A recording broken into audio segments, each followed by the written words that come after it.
तर मनोज जरांगे पाटील यांच्या मुंबईकडे निघालेल्या लाखोंच्या मोर्चात अनेक जण वेगवेगळ्या प्रकारची सेवा पुरवत आहेत। राहण्याची सोय, जेवणाची सोय प्रत्येक जागोजागी सुरू आहे। या मोर्चात चालणाऱ्या आंदोलकांची काळजी घेण्यासाठी एका डॉक्टरांचं विशेष पथक त्या ठिकाणी तैनात आहे। गावातले दवाखाने बंद ठेवून मोर्चेकरांवरती मोफत उपचार करतायत। डॉक्टरांसोबत बातचीत केली आमचे प्रतिनिधी ज्ञानेश्वर चौतमल यांनी।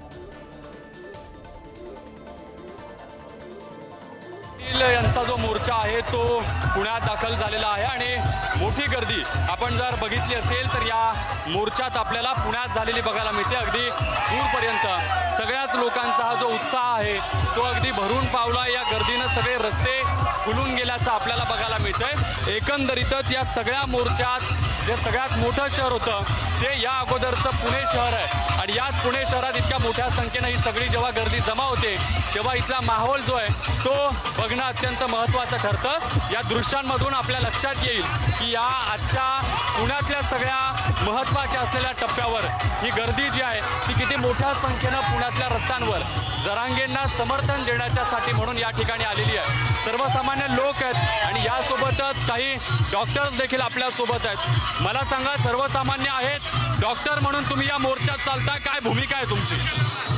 आम्ही गेल्या 3-4 दिवसापासून हिंगोली जिल्ह्यातून आम्ही सकल मराठा बांधव इथं आज आलेले आहोत आणि वैद्यकीय सेवा पुरवत आहोत की जे आमचे बांधव चालून कोणाचं डिहायड्रेशन होत असेल, कोणाला अशक्तपणा होत असेल किंवा कोणी आजारी पडत असेल त्याच्यावर आमची ट्रीटमेंट देण्याची आमची शक्यतो भूमिका असते। आणि याच्या मागे येण्याचं कारण असं आहे की आमचा समाज खरोखरच आम्हाला आरक्षणाची गरज आहे।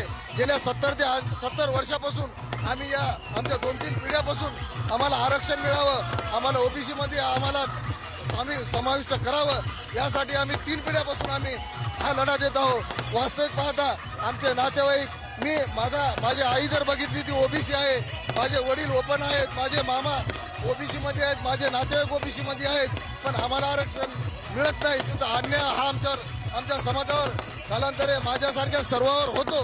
हे खरोखरच दुर्भाग्य आहे। आणि जे छगन भुजबळ आज म्हणतात की मराठ्यांना आरक्षणाची गरज नाही, मी छगन भुजबळांना एकच सांगू इच्छितो, छगन भुजबळ तुम्हाला माहित नाही मराठीची काय दयनीय अवस्था आहे। आमचे मराठी बांधव भाषा घेत आहेत, विष पित आहेत। याचं कारण असं आहे की आम्हाला पाटील म्हणायचे, आम्हाला म्हणायचे बाबा खूप गडगंज संपत्तीवाले आहेत, पण ते आज 1-1.5 एकरावर आलेले आहेत। त्यांची पोटाची उपजीविका न भागल्यामुळं एखादी टपरी टाक असं करण्यामध्ये त्यांचं जात आहे आणि उपजीविका न भरल्यामुळं ते त्यांना आज अशी कंडिशन आलेली आहे की त्यांना 30-40 वर्षाचं असलं तरी त्यांना कोणी बायको द्यायच्या तयारीत नाही। तर जर तुम्ही समाजासाठी काहीच केलं नाही, छगन भुजबळ तुम्ही समाजासाठी काहीच केलं नाही, तुम्ही जे फक्त केलंय संपत्ती गाडण्याचा प्रयत्न केलाय। जर केला असेल तर गोपीनाथ मुंडेला मी मानतो, जर पाटील चाकूरकरांनी आज तुमची भूमिका किती महत्वाची आहे, कशा पद्धतीनं काम सुरू आहे तुमचं?